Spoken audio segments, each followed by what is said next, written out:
नमस्कार दोस्तों, stock movers में आपका स्वागत है। दोस्तों, आप हमारे चैनल पे नए हैं तो हमारे चैनल को सब्सक्राइब एंड बेल आइकन को हिट जरूर कर ले। आज हम बात करेंगे मज़गांव डक के बारे में। इस कंपनी से रिलेटेड हमने बहुत सारी वीडियो बनाए, लेकिन आज के दिन इस स्टॉक में आप कह सकते हैं कि लगभग 4%, 4.25% के आसपास स्टॉक में तेजी देखने को मिली। इस टाइप की दोस्तों जो तेजी देखने को मिली, आप कह सकते हैं कि आखिरी क्षण तक इस स्टॉक में तेजी देखने को मिली। बहुत सारे इन्वेस्टर ने इस स्टॉक को रिसेंट में भी लगभग 2500 के प्राइस के आसपास बाइंग किया होगा। तो हालांकि दोस्तों अभी उनको क्या करना चाहिए, जिससे रिलेटेड मैं बात करूंगा। क्या इस स्टॉक में और भी गिरावट देखने को मिल सकती है, जिससे रिलेटेड मैं बात करूंगा। हालांकि बताना चाहते हैं कि ऐसे में बहुत सारे इन्वेस्टर के पोर्टफोलियो में ये स्टॉक नहीं है, तो अभी वो बाइंग भी करना चाहते हैं गिरावट में, तो उनके लिए भी क्या मतलब बाइंग करना चाहिए या नहीं करना चाहिए, जिससे रिलेटेड मैं बात करूंगा। मज़गांव डक के ऊपर जैसा कि आप देख सकते हैं, सबसे पहले अगर मैं इस कंपनी की बात करूं तो आज के दिन इस स्टॉक में 4% के ऊपर गिरावट देखने को मिली। इस कंपनी की भी अगर मैं बात करूं, प्रीवियस क्लोजिंग से कंपनी उसी के आसपास ओपन होती है, उसके बाद एक अच्छी खासी मतलब कि जैसा हिंदुस्तान एरोनॉटिक्स में आप लोगों ने देखा होगा गिरावट, उसी टाइप से इस स्टॉक में भी गिरावट देखने को मिलती है। उसके बाद ये भी कंपनी उसी टाइप से वर्क करती है, आखिरी क्षण में इस स्टॉक में भी गिरावट देखने को मिलती है। जैसा कि आप देख सकते हैं, थोड़ी सी रिकवरी देखने को मिलती है, कोई ऐसे बहुत ज़्यादा रिकवरी देखने को नहीं मिलती है। सेकेंड, अगर मैं आज की भी बात करूं दोस्तों, तो सबसे पहले इस स्टॉक में इतनी बड़ी गिरावट क्यों हुई, तो देखिए आज के दिन की अगर मैं बात करूं तो ज़्यादातर डिफेंस सेक्टर हो और चाहे पीएसयू सेक्टर हो, दोस्तों सभी में ज़्यादा से ज़्यादा गिरावट देखने को मिली है। ऐसा नहीं, अगर आप यहाँ पे देखेंगे तो देखिए लोरस लैब तो एक फार्मा सेक्टर वाली कंपनी, प्राइवेट कंपनी कह सकते हैं। ऐसे में अगर गार्डन रिच की मैं बात करूँ तो 5% गिरावट, आरबीएनएल में 3% की गिरावट, यहाँ पे अगर शिपयार्ड में देखें कोचिन में तो इसमें भी 2% की गिरावट, हिंदुस्तान एरोनॉटिक्स में बात करें 2.5% की गिरावट देखिए। न्यूज़ की अगर मैं बात करूँ तो कुछ इतना खास न्यूज़ तो मार्केट में देखिए अवेलेबल नहीं है फिलहाल, लेकिन हाँ हो सकता है कि इन कंपनियों के रिजल्ट दोस्तों मार्केट में आने वाले हैं। अभी हो सकता है कि रिजल्ट से पहले इसमें एक छोटी सी प्रॉफिट बुकिंग देखने को मिलती है। जैसा अगर 1 महीने के चार्ट को देखेंगे तो कंपनी फ्लैट है, और 5 दिन में भी अगर आप देखेंगे तो कंपनी ऑलमोस्ट 10% के आसपास अभी तक डाउन हो चुकी है। 6 महीने की अगर मैं बात करूँ तो आप कह सकते हैं 14% रिटर्न है। वाई टू डेट में देखेंगे तो कंपनी ने अभी तक कुछ भी रिटर्न बना के नहीं दिया। 1 साल की अगर मैं बात करूँ तो कंपनी 200% का रिटर्न बना के देने के बाद आप कह सकते हैं कंपनी ये फ्लैट कारोबार कर रही है।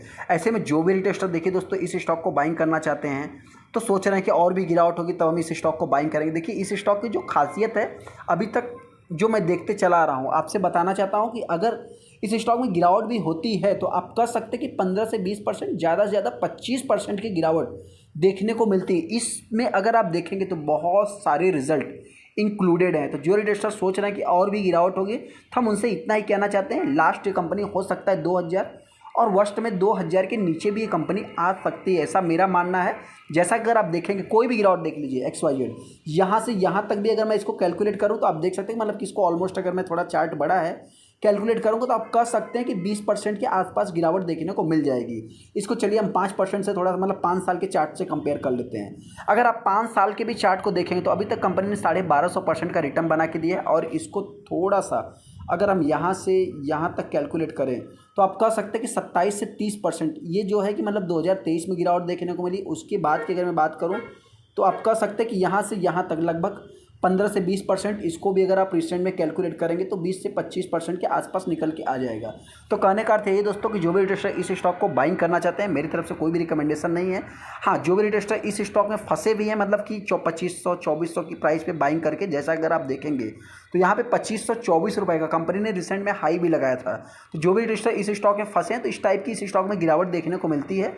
अभी तक की अगर मैं बात करूँ तो 6 महीने में अगर आप इस कंपनी के चार्ट को देखेंगे तो कंपनी अभी तक सिर्फ 7 से 8%, ऑलमोस्ट 10% कंपनी डाउन है। तो कोई ऐसे पैनिक वाली बात नहीं है। बहुत सारे ट्रेडर्स इस स्टॉक को बाइंग करना चाहते हैं, बहुत सारे ट्रेडर्स इस स्टॉक को टॉप पे बाइंग किए, तो सोच रहे हैं कि आखिरी क्षण तक इस स्टॉक में गिरावट क्यों हुई, क्या अभी और गिरावट होगी। तो सबसे पहले दोस्तों आपसे बताएं, देखिए गिरावट भी अपने लिए कभी कभी पॉजिटिव सीन मतलब कि साबित होता है। ऐसा क्यों कि वैल्यू वाले स्टॉक मतलब एक अच्छे स्टॉक जो है कि अच्छे दाम पे मिल जाते हैं। तो उस हिसाब से अगर मैं मज़गांव डक की बात करूं तो इसको मैं जो है कि पहले से ही फर्स्ट प्रेफर देता हूं, क्योंकि कंपनी सेक्टर का लीडर है, इसका ऑर्डर बुक स्ट्रांग है, कंपनी फंडामेंटली स्ट्रांग है, कंपनी का बिजनेस भी देखा है तो इंटरनेशनल लेवल का है। उस हिसाब से मतलब कंपनी जितना भी प्रोडक्ट बनाती है, आपसे बताना चाहते हैं कि देखिए गवर्नमेंट को भी अगर, जैसा कि हमने बहुत सारे वीडियो बनाए दोस्तों, उसमें हमने आपसे बताया कि देखिए ऐसे शिपयार्ड वाली कंपनी आप देखने जाओगे तो बहुत सारा शिपयार्ड देख, जितना भी आपको समुद्र का तट दिखेगा, एक सीमावर्ती दिखेगा, वहाँ पे अपने अपने लेवल पे बहुत सारी कंपनियाँ, जैसे गोया शिपयार्ड की बात करें,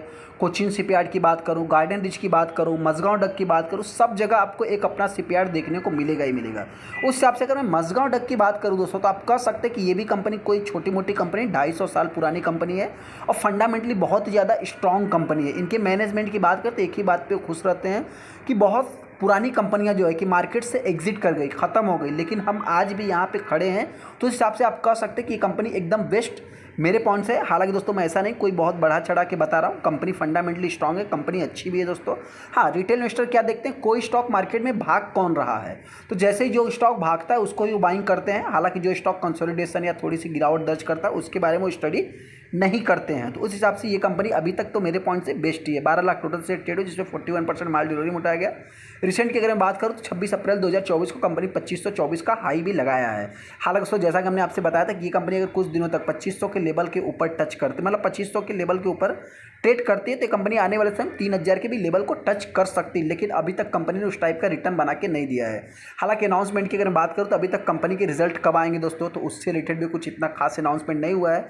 लेकिन हाँ, यहाँ पे 2 तारीख को एक न्यूज़ देखने को मिला था। न्यूज़ की अगर मैं बात करूँ तो इनका जो मतलब मझगांव डक शिपबिल्डर्स है दोस्तों, इन्फॉर्म एक्सचेंज पे जो कि इन्होंने sign off individual shipping contracts European client के साथ दोस्तों इन्होंने कंस्ट्रक्शंस मतलब कि जो 3 यूनिट से रिलेटेड जो कि मतलब 75,000 आप कह सकते हैं कि मल्टीपर्पज़ हाइब्रिड पावर से रिलेटेड जो कि जहाज़ की बात कर रहे हैं उससे अप्रॉक्सीमेटली लगभग 90 मिलियन 42 मिलियंस $US का जो कि देखने को मिलेगा। तो ये भी एक कंपनी के लिए पॉजिटिव सीन देखने को मिला। ये 75,000 डक होता क्या है दोस्तों, तो आपसे बताएं, ये एक वेट मापने वाला इनका मतलब एक गणित देखने को मिल जाता है। गणित मतलब दोस्तों एक फार्मूला ही आप कह सकते हैं। हालांकि अभी कंपनी के रिजल्ट कब आएंगे तो ये भी अनाउंसमेंट नहीं हुआ है। तो पहले हिंदुस्तानी ब्रिटिश के रिजल्ट देखने को मिलेंगे, उसके बाद धीरे धीरे सभी कंपनियां अपना रिजल्ट पेश करेगी। तो कैसे रिजल्ट रहेंगे उसके ऊपर अपना फोकस होना चाहिए। अभी बहुत सारे इन्वेस्टर इस स्टॉक को बाइंग किए दोस्तों, सोच रहे हैं कब और भी अगली तेजी देखने को मिलेगी। तो आपसे बताते हैं ये जो 75:25 का रेशियो है ये अगस्त मंथ तक ये जैसे ही पूरा होगा फिर स्टॉक में एक तेजी देखने को मिल जाएगा। हालांकि एफआईज ने इस स्टॉक में सेलिंग किया है। डीआईएच की बात करें, डीआईएच ने बाइंग किया है। तो कहने का अर्थ है ये दोस्तों कि जैसे ही ओएफएस आएगा हो सकता है कि ओपन ऑफर में मतलब कि ओपन मार्केट में ये शायद शेयर न सेल हो सकता है कि डीआईएच के द्वारा कुछ स्टेक बाइंग कर लिए जाए।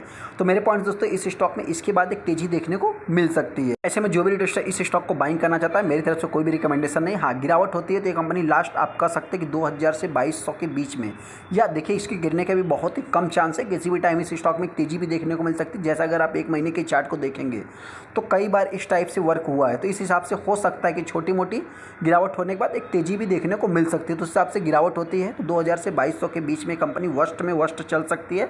तेजी की बात करें तो आने वाले समय ये कंपनी 2500 के ऊपर और 2500 के आसपास ही ट्रेड करने वाली है। चलो दोस्तों, वीडियो को लाइक कर दें, चैनल को सब्सक्राइब कर लें। थैंक यू दोस्तों।